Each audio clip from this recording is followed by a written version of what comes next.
7 জানুয়ারির পর এই প্রথম রাজধানীতে একই দিনে সমাবেশ করল আওয়ামী লীগ ও বিএনপি। মহান মে দিবসে জাতীয় শ্রমিক লীগের সমাবেশে যোগ দেন হাজার হাজার নেতাকর্মী। বিকেলের পর রাজধানীর বঙ্গবন্ধু অ্যাভিনিউয়ের সমাবেশের স্থল কানায় কানায় পূর্ণ হয়ে যায়। খেতে যোগ দিয়ে নেতারা বলেন, বিএনপি নিজেরাই নিজেদের কারণে ধ্বংস হয়ে যাচ্ছে। গত 15 বছর আগে আমরা কোথায় ছিলাম? এই বাংলাদেশ ছিল বিশ্বের সবচেয়ে দরিদ্রতম দেশ। আজকে সেই বাংলাদেশকে আজকে $2024 আজকে মাথা বিছায় হয়েছে।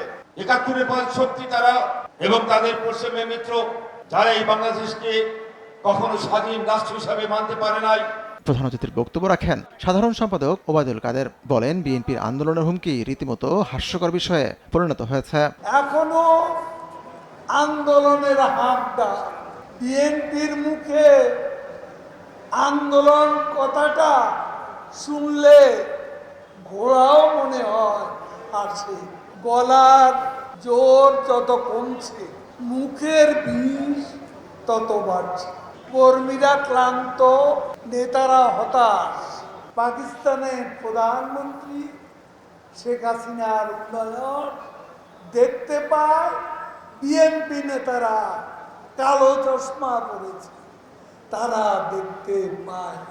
যুক্তরাষ্ট্রের প্রতি ইঙ্গিত করে ওবায়দুল কাদের বলেন, বিএনপি যাদের কাছে নালিশ করত তারাই এখন বিপাকে আছে। কার কাছে নালিশ করবেন? যাদের কাছে নালিশ করতেন তাদেরও বেসামাল অবস্থা। এখন আমেরিকায় আরব বসন্ত, 40টা ইউনিভার্সিটি ফিলিস্তিনিদের পক্ষে আজকে বিক্ষোভ করছে।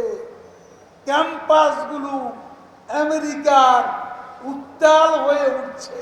আওয়ামী লীগ সরকার শ্রমিক বান্ধব সরকার। শেখ হাসিনা সরকার শ্রমিকদের উন্নয়নে যত কিছু করেছে তা অন্য কোনো সরকার করেনি বলেও মন্তব্য করেন আওয়ামী লীগের সাধারণ সম্পাদক। সব মানুষ ঐক্যবদ্ধ থাকলে ভোটে আসতে ভয় কিসে? আপনাদের আতিকুর রহমান তামাল, সময় সংবাদ, ঢাকা।